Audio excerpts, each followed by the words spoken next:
Hey everybody, welcome back. Stacker here. In today's supplemental numismatic news and information for the 11th day of August 2023, I'm going to take you over to the Google machine so we can look at some of the cases, some of the evidence I'm going to use to make a case for gold and silver. I do believe this is all going to happen probably the end of September, early October. We're going to see some really interesting economic action. Now over here to the Google machine. You remember this was about 3 or 4 days ago. Moody's bank downgrades. Yes, indeed. Something big's going on there. Moody's cuts ratings of 10 U.S. banks and puts some big names on downgrade watch. Wow, that can't be good. So let's keep on keeping on. This is from Bautista Financial. Moody's downgrades some U.S. banks with more under review. And wow, this is pretty intense. This is just 2 days ago, folks. This week, Moody's cut the credit ratings of 10 U.S. banks and warned it is watching some of the nation's biggest lenders for potential downgrades. The outlook shows that the industry still faces pressure after the banking crisis that started in March. Remember that? Remember what happened to gold and silver when that happened? With the sudden collapse of the Silicon Valley Bank, once the nation's 16th largest bank, when depositors grew fearful of the bank's solvency and made a classic bank run. Signature Bank and First Republic Bank soon followed, leading to more concerns about the banking industry's stability. Well, concern over the sector has waned over the second quarter. Results show most banks stabilized deposit levels following steeper losses during March regional bank crisis, but a new issue may cast a pall over small and mid-sized banks. They've been forced to pay customers more for deposits at a pace that outstrips growth from what they earn from loans. There it is, folks. So in order to get more deposits, the banks, right, had to kind of entice customers with higher interest rates, okay? And because they're paying higher interest rates, well, that actually outstrips what they earn from their loans. Because let's face it, you're looking at loans. Some people have mortgages at 2 and 3, 4%, and they got to pay 2, 3, 4, 5% for bank accounts. Yeah, something's got to give. And I think the writing's on the wall when it comes to that. Banks keep their deposits, but they did so at a cost, said Anna Arsoff, global co-head of banking for Moody's Investor Service and co-author of the Downgrade report. They've had to replace it with funding that's more expensive. It's a profitability concern as deposits continue to leave the system. Folks, think about that. They've made it more enticing for depositors to put money in the bank, and yet deposits still are leaving the system. And what's interesting over here is that concern over the sector has waned after results show most banks stabilize deposit levels. Well, it's kind of counter to what they're saying because, well, deposits are continuing to leave the system. So which one is it? Are deposits continuing to leave the system, or did they stabilize the deposits? Well, I don't think they're going to stabilize anything. I really don't. Now, we've talked about the list of downgraded banks, or did we? We got Commerce Bank Shares, BOK Financial Corporation, M&T Bank Corporation, Old National Bank Corp, Prosperity Bank Shares, Amarillo National Bank Corp, Webster Financial Corporation, Fulton Financial Corporation, Pinnacle Financial Partners, and Associated Bank Corp. Now, this is where it gets really interesting. And could Moody's have put all of these banks on notice at the same time or downgrades? Absolutely. Now, here's a definite possibility of a firm downgrade for these 5 or 6 banks. Bank of New York Mellon, that's a big boy. Northern Trust, State Street Corporation, Cullen Frost Bankers, Truist Financial Corporation, and U.S. Bank Corp. Those are some big boys. And I think it'd be really interesting. You know how they talked about how this was the 16th largest bank? Well, how about put what rank these banks are so that we can get some perspective, okay? Because it's all about perspective. Now, here we are with banks with negative outlooks. The credit rating agency also said it shifted the outlook on the following 11 banks from stable to negative. That's a gut punch. PNC Financial Services Group, Capital One, you've heard of these banks, Citizens Financial, Fifth Third Bank Corp, Huntington Bank Shares, Regions Financial Corporation, Cadence Banks, FNB Corporation, Simmons First National Corporation, Ally Financial, and Bank OZK. Yowza. Now, U.S. bank stocks, or U.S. stocks sank, I can't even say that. On the news, the Dow ended Tuesday's session 195 points down. All right, or 0.5% lower. That's really not really that much. It's kind of flat. The S&P 500 declined 0.4%, and the Nasdaq lost 0.8%. Now, bank stocks in particular fell on the news. Wells Fargo lost 1.3%, and I imagine that could be in the millions or billions. JP Morgan Chase lost 0.6%, and the Bank of America 1.9%. And why do you think JP Morgan was able to kind of deflect a lot of that loss? Now, think about that. That's interesting. Now let's get over here to the Google machine again. And I've looked up inflation, and it says consumer prices rose 3.2% annually in July, picking up for the first time in 13 months. I do believe I'd mentioned to y'all that inflation would be coming back up. Now you might see a little bit less for your food costs, but that's temporary. And it isn't all food. I think it's maybe eggs have come down in price, maybe milk has come down in price, but not for long, folks. Here we go. For the first time in more than 12 months, this is from CNN Business by Alicia Wallace. Thank you very much. Updated 12/20 on August 10th, 2 days ago, 1 day ago. So this is all relatively new information that I'm sharing with you.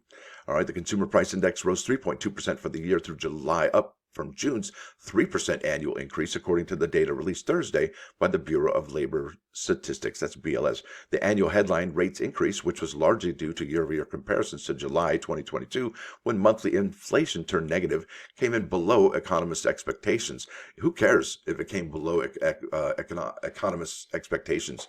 People are still having to pay more money, no doubt about it. Now, did you see this? This is gas prices. Gas prices are higher again, hitting consumers very directly and very profoundly. So if gas prices are up, well, wouldn't that make all the things that we get shipped to us from the trucking industry more expensive? Absolutely. Look at this. European gas prices jumped nearly 40% on supply fears. What? Gas price spike underscores Europe's vulnerability to global energy. So they're really getting hit gnarly in Europe with gas. And that means that the United States will probably be sending some gasoline to Europe. I mean, if you have gasoline for sale and the market over there is paying 2 to 3 times more than what you can buy it for here, you're going to send it there. You're like, send it out now. Let's make some money. Rent and gas prices help push up inflation in July. Yeah, rent. And even mortgages, right? Because mortgage rates are up as well. And it doesn't stop there, because think about it.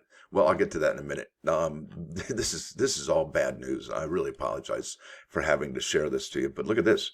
Rice ban in India. Domino effect. India rice export ban puts market on edge for copycat curbs. That was 13 hours ago. Global price of rice hits 12-year high last month following India ban of rice exports. Folks, that's one of the most utilized food across the world. Okay, think about that. That's rice. How many times have you had chicken and rice, chicken and rice, chicken and rice? Okay, that's a huge deal. That's a really big deal. And does it get better from there? No, because there's something going on in the Ukraine. Okay, oh, I spelled wheat shortages wrong. There we go. World may be facing wheat shortage this year. That was July 20, and I am in the news, I believe. There we go. These foods will be in short supply in 23, so stock up. That was a week ago now, or find alternatives. What? Wait, what? Short supply again? Yeah, do you remember when we had short supply of everything about a year and a half ago? Well, here we go.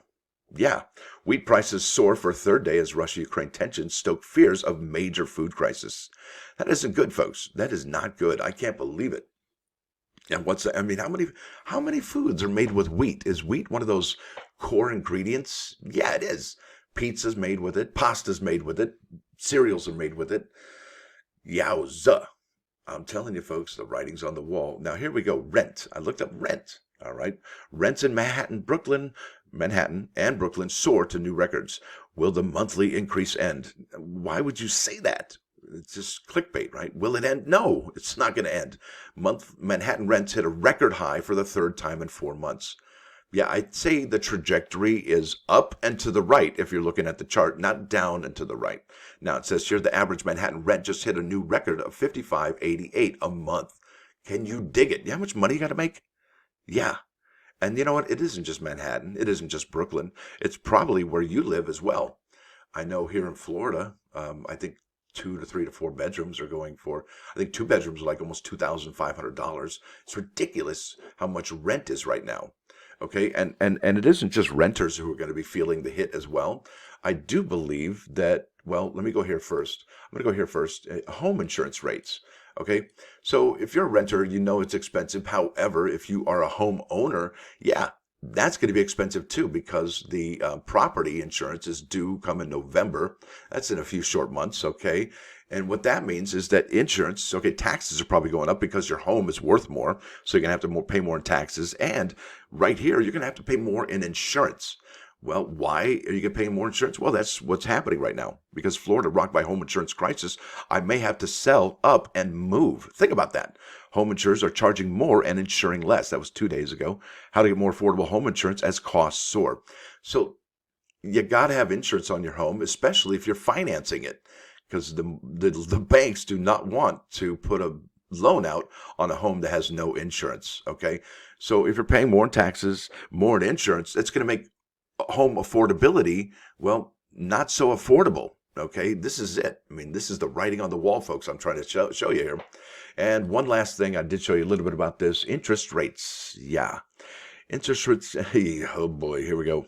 Interest rates may have reached their peak, Fed official may. Yeah, a definite possibility of a firm maybe, and I think they're full of it, in my opinion. Interest rates should stay around 5% or longer, even as inflation falls. Wait, inflation is not falling. Where's all this coming from? Take 5. Are we there yet? Federal Reserve. No, we're not there yet. Mortgage demand drops again after FHA loan interest rate hits 21-year high. Mortgage interest rates rise, but Thurston median is price is flat. I don't know what the heck that means. Many Americans remain misinformed about interest rates and home prices. That means, I don't even know what that means. That's just not very friendly. You're uninformed and you're getting your information from the wrong place. I don't know. It's all right here, isn't it? From the Google machine. Folks, what do you think? I think the time for gold and silver to shine is definitely coming soon. And what happens when the interest rates rise? Well, the dollar gets stronger. And, well, what happens when we stop raising interest rates? Well, I think gold and silver get stronger. And, folks, I haven't even talked about the BRICS and those folks settling their transactions in a commodity or a currency other than the dollar.